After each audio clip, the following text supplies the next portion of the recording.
نعم. أول مشاركة لدينا من اليونان. أهلا وسهلا. حياكم الله أستاذ.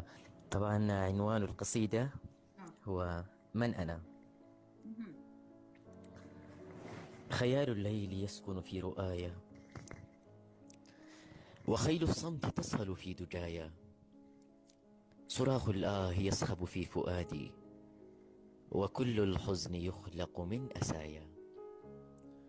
سؤال كشر الأنياب نحوي، ويسألني بعنف من أنايا.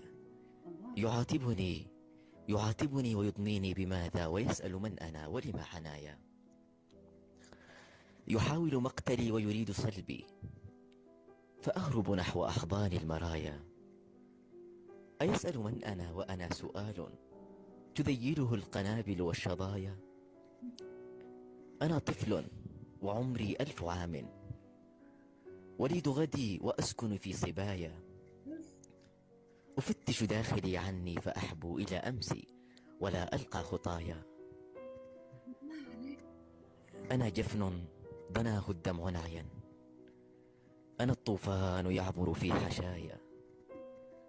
أنا الموؤود في رمس الأماني، أنا حلم تغازله المنايا.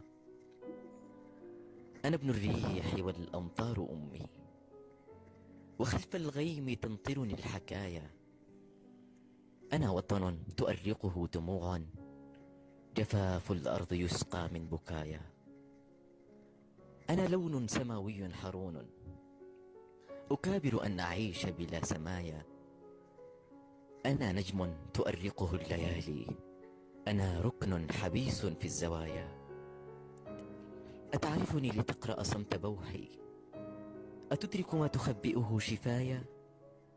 أنا عني فقيد لم أجدني، وتحملني كما طفل يدايا.